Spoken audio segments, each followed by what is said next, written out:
ডাকে সারা দিলে মেনে নিবে। আমি আল্লাহ, আমি রহমান, আমি রহমান, আমি রহিম, আমি গফফার, আমি গফুর, তাদের দুইটা পুরস্কার দিব। নাম্বার 1, আমি আল্লাহ রাব্বুল আলামিন তাদের জিন্দেগির গুনাহ মাফ করে দিব।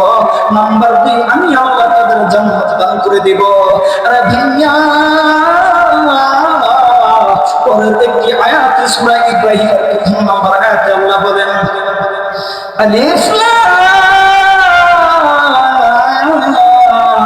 রা, কিতাবুন আনজালনাহু ইলাইকা লিনুখরিজান নাসা মিনাজ যুলুমাতি ইলান নূর।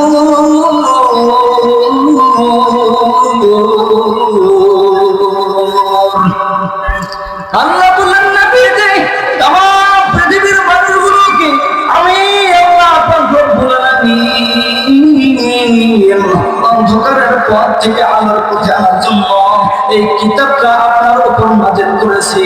আর আপনি পয়গম্বর, এই কোরআনুল কারীমের দাওয়াত দিবেন মানুষের মধ্যে। আমার পয়গম্বর মানুষের মধ্যে কোরআনুল কারীমের দাওয়াত দেওয়ার জন্য। রে বাবাজি, একদিন হযরত আমির হামজা, নবীজির চাচা আমির হামজার কাছে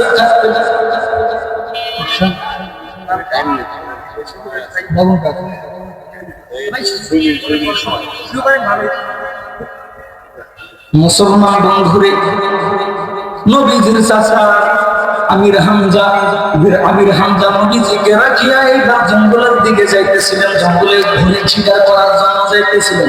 আরে বাবাজি, নবীজির চাচা আমির হামজা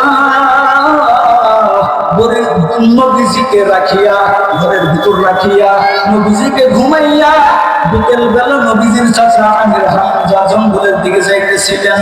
জঙ্গলের দিকে যাইয়া রে বন্ধু,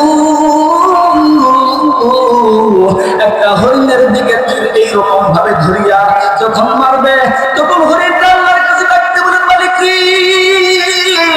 আমার জবান খুলিয়া দাও।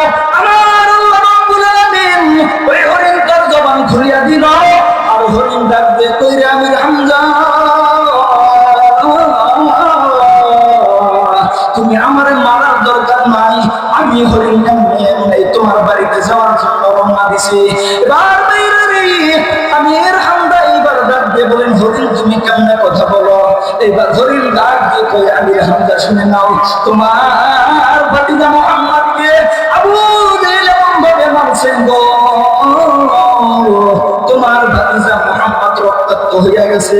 তোমার ভাতিজা আর কোনো কথা বলতে পারতেছে না, শুধু কান্না করে বলে, আল্লাহ এই উম্মতের জন্য কত মার খেতেছি মানি, তুমি আমার উম্মতরা জাহান্নামের আগুন থেকে তবু হেফাজত করো। আরে বাবাজি, নবীজির চাচা আমির হামজা এইবার এই কথা বলিয়া হরিণকে ডাকতে বলেন, হরিণ রে, আমার সঙ্গে সঙ্গে তুমি কি যাইবা না পরে যাইবা? হরিণ ডাকবে, কয় আমির হামজা তুমি যাও, যাও যাও, তোমার ভাতিজা মুহাম্মদকে দেখার জন্য যাও, আমি একটু পরে যাইতেছি বাবারে।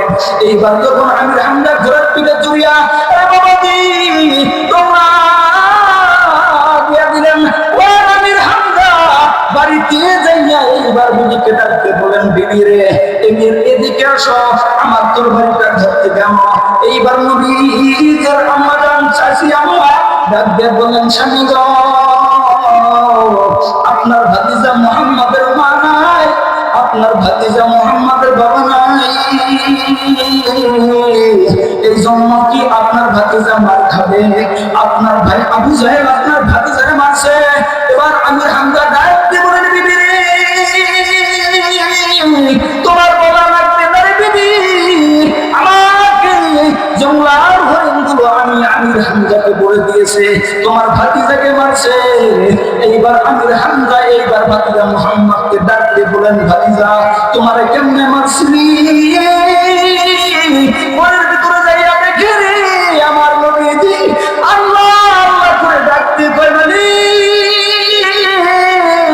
আল্লাহ তুমি আমার উম্মতকে বাঁচাইয়া দাও, উম্মতকে বাঁচাইয়া দাও। মুসলমান বন্ধু, এইবার আমির হামজা ডাক দিয়ে বলেন, ভাতিজা মুহাম্মদ তোমার শরীরে আঘাত লাগছে, তুমি আল্লাহ আল্লাহ করিয়া উম্মত বলে